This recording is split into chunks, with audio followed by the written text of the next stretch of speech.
ایک انسان کی نیگیٹو سیلف ہوتی ہے، ایول سیلف ہوتی ہے، ایک اچھی سیلف ہوتی ہے، اور ایک تیسری سیلف ہوتی ہے جو ان دونوں پہ نظر رکھتی ہے. یہ آپ میٹافر کہہ رہے ہیں، تشبیہن بات کر رہے ہیں، اس سے کیا مراد ہے؟ سیلف بڑا کمپلیکیٹڈ ایک سلسلہ ہے جبلتوں کا، جس میں ہر صورت دو پارٹیاں بن جاتی ہیں. اور ایک سیلف جو ہے جو پرانی خصلتوں پہ قائم ہے، باربرک ہے، اینیملسٹک ہے، اور اپنی خصلت چھوڑنے میں کبھی بھی یعنی راضی نہیں ہوتا. دوسرا جو اس کا کاؤنٹر ہے وہ ایک متجسس سیلف ہوتا ہے جو نئی تحقیق، نئی جستجو، نئے علم کے لیے ہر حال میں آگے بڑھنے کی کوشش کرتا ہے.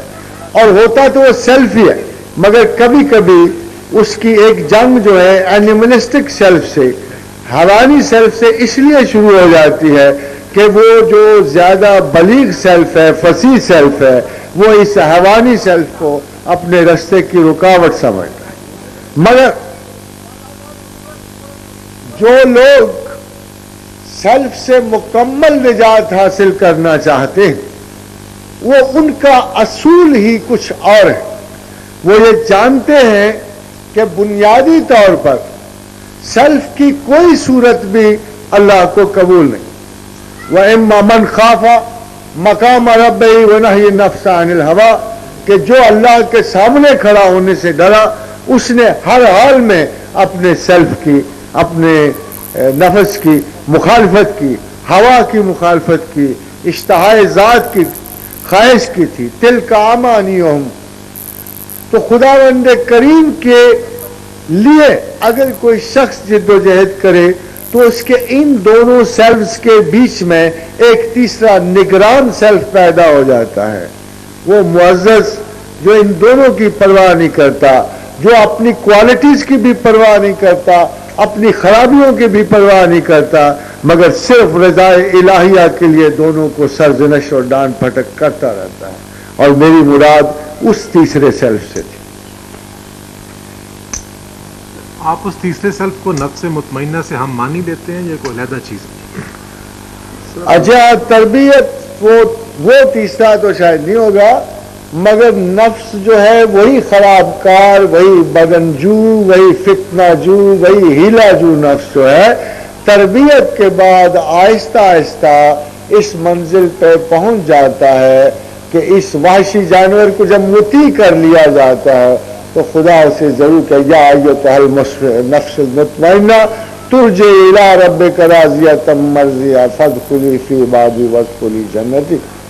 اب تو نفس غیر مطمئنہ، اے نفس خراب کار، اے نفس فتنہ جو، اللہ کی یاد سے، اس کی تلاش اور جستجو سے اب تو اتنا مطمئن ہو چکا ہے کہ اب میں تجھے اپنے بندوں میں، اپنی جنت میں داخل کر سکتا ہوں. ہمارے ایک دوست ہیں پیچھے بیٹھے ہوئے، صفدر صاحب، یہ آپ سے 1 منٹ لینا چاہتے ہیں، اپنے کسی واقعے کو آپ تک پہنچانا چاہتے ہیں رحمت کے حوالے سے.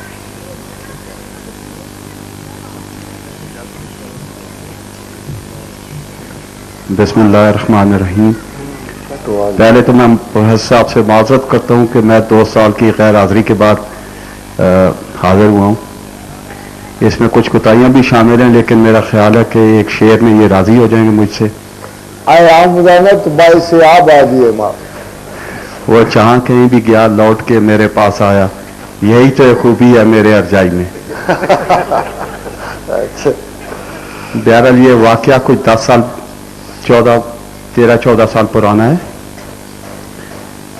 فرائض منصبی کی ادائیگی کے سلسلے میں سیاچن پہ کچھ کام کر رہے تھے. 22,500 فٹ کی بلندی پہ ایک جہاز تھوڑے سے حادثے کا شکار ہو گیا، لیکن جہاز چلنے کی حالت میں تھا. فیصلہ یہ ہوا کہ اسے وہاں پہ چھوٹے چھوٹے پرزوں میں کھول کے اتار لیا جائے. یہی کام کیا، پرزے کھول دیے. یاد رہے کہ اس بلندی پہ جہاز کے وزن اٹھانے کی استعداد 100 kg سے زیادہ نہیں ہے، اور تمام پرزہ جات کو اس طرح کھولا گیا کہ ان کا وزن 90 کے جی 95 کے جی یا حد 100 کے جی رہے. جب یہ سارا کام سر انجام پا گیا تو جہاز کے انجن کو نیچے اتارنے کا مرحلہ سامنے آیا جس کا وزن 200 کے جی تھا، یعنی جہاز کی استعداد سے بھی 2 گنا زیادہ. بہرحال اللہ پہ بھروسہ کر کے اور اس چیز کو مد نظر رکھ کے یہ اٹھانے کا فیصلہ کیا گیا کہ یہ قومی امانت ہے اور امانت پہ خیانت بہرحال مسلمان کا شیوا نہیں ہے. تو جب اس 200 کے جی کو اپنی استعداد سے دگنے وزن کو اٹھایا گیا تو 100% پاور کھینچ دی گئی لیکن انجن نہیں اٹھا. اب میرے پاس 2 ہی چارے تھے، یا تو وہ 7 منٹ وہیں ضائع کروں اور خود بھی وہیں بیٹھ جاؤں، اور یا اللہ تعالیٰ کے حضور دعا کروں کہ اب آپ ہی میری مدد کیجئے. تو پروفیسر صاحب کی ایک بڑی خوبصورت بات یاد آئی کہ دنیا میں بلکہ اس کائنات میں سب سے بڑا غیرت مند خدا تعالیٰ ہے. تو ہم نے اللہ تعالیٰ کو اس کی اس خصوصیت، اس کی اس غیرت مندی کا واسطہ دے کے کہا کہ آپ ہی میری مدد کیجیے. 100% پاور کھینچنے کے باوجود اور تو ہمارے پاس راستہ نہیں تھا.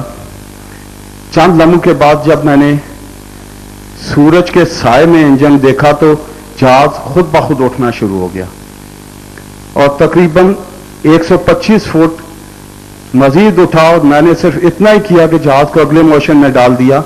اور جب میں واپس آیا تو ایگزیکٹلی 7 منٹ 23 سیکنڈ ہو چکے تھے، جبکہ 7 منٹ 30 سیکنڈ پہ پیٹرول ختم ہونے کے بعد آنے کا کوئی چانس نہ تھا.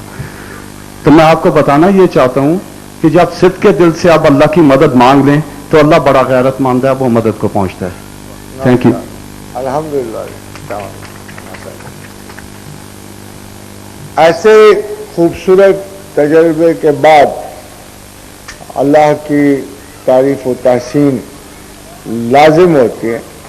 یعنی حضور گرامی مرتبہ نے فرمایا جب کسی خوبصورت چیز کو دیکھا تو جنات تم سے بہتر ہیں کہ جب وہ کوئی خوبصورت اور حسین تخلیق دیکھتے تھے تو ضرور فرماتے تھے کہ تبارک اللہ احسن الخالقین.